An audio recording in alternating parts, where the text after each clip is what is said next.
Hello there! Today I'm outside testing the Nikon D100, a quite old DSLR. In fact, it is from the year 2002, so you could even call it a first generation DSLR. The Nikon D1 wasn't released many years before this one. I've been quite curious about trying out all DSLRs and to see how it is to use them in 2023, how they compare to today's cameras. Now the reason I'm starting with this model in particular is because I happened to find one for very cheap, like 20 euros. So yeah, I mean, the older models like the Nikon D1 or even D2s are quite difficult to find. Well, maybe not that many have survived, but also that not that many were made. So, well, this is quite advanced still. It's a prosumer level camera, so it has quite a lot of controls. It's basically a Nikon F80 made into a DSLR. The front is like from the Nikon F80, the film camera, and also I noticed that they kept the 35mm mirror and did not put in a APS-C sized one. So that's yeah, something they should actually have done, because it's just a lot of redundant area in the mirror there. So the sensor in this camera is a 6 megapixel CCD sensor, and well, 6 megapixel compared to today's cameras is nothing. You have like 50. For example, in the Fuji X-T5 you have 50, so it's becoming a standard now. So, but I don't know, for making good photos I don't think the resolution is that important. Of course, if you want to print big, 6 megapixel is a bit limiting. There should have at least 12 perhaps, but yeah, when taking the photos you have to be much more careful. You cannot really crop so much afterwards, so you have to nail the composition in the camera already, so it's a good practice in that way, I suppose. There are some odd things. For example, the CF card goes in at an angle. A bit surprised like why it wasn't going in like this, but yeah, just I don't know exactly why they have done like that, but yeah, it's not a problem. And some other things, well, on here on the top the dial is like a film camera dial. To set the ISO you move this, then you like with the dial on the other side you select your ISO number. Same with the white balance, and well, image quality you can do from the menus as well, also white balance, but yeah, it's like something which more belongs on a film camera than a DSLR, but yeah, so you have to slow down a bit. You cannot really change your ISO that quickly. Some other things, well, the screen is not the biggest, but I don't know, it's enough for at least viewing the exposure and white balance. And what more, in the back you have actually quite nice controls. You have like for selecting the focus points, then you have the lock, and yeah, not so much, but birds. Yeah, I'm in the forest, apparently there should be birds. But yeah, the controls seem quite good on it. Yeah, quite standard Nikon SLR, DSLR controls. And let's have a look inside the camera as well, a bit closer, and listen to the shutter.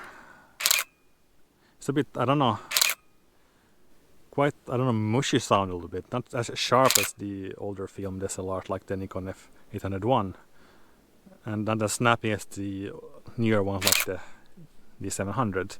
And this camera is very slow at writing to the memory, so yeah, it is still writing from that shot. Yeah, the buffer is not so big, and I'm using raw files because I really do like to get the most out of the camera or the files. Batteries they use is, well, the standard Nikon battery standard Nikon DSLR battery, actually, the ENEL3. These are quite nice and you can easily find this. So yeah, but the battery from this one still works. I don't know how. Probably it's not the original battery, I would assume, because they don't last really that long. They stop keeping the charge after that long time. Right, so it's time to go and take some photos. Today I'm recording with the GoPro because my main camera decided to stop working, or I don't know if it decided, it just stopped working. So I'm doing it with the GoPro. Hope the quality is good enough. I'm in a very beautiful natural location on an island, so I should find some interesting rocks and trees and other things to take photos of. Well, it should at least be good enough to test the camera, so I know what you can do with it, what sort of photos you get out of it. And the lenses I'm using for today is, well, since I'm doing landscapes, I want to have a tele-lens. This is a 70 to 210mm AF lens. Nikon AF, not even AFD, so, but it should be good enough, at least for this camera. I mean, you don't get a high resolution anyway. And I have the standard 18 to 55 kit lens with the stabilizer also, and the stabilizer should work with this camera. And on the camera, yeah, I should have put a strap on the camera, but I forgot to do that. Yeah, on the camera I have a 50mm AF, Nikon AF 1.4. This lens is quite nice, not not the best 50mm I've used, but it's good. Oh, I climbed up on a hill, or actually I only moved like 20 meters from where I started, but here it's quite a good overview. Try to find something interesting to take pictures of.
I'm back out in a forest now, and this time I've actually attached a strap to the camera.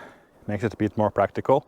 I happen to have a Canon EOS strap, an unused one, so yeah, I don't know why I had one, but it's fit this camera perfectly. But in any case, what I wanted to talk about was the image quality of the Nikon D100.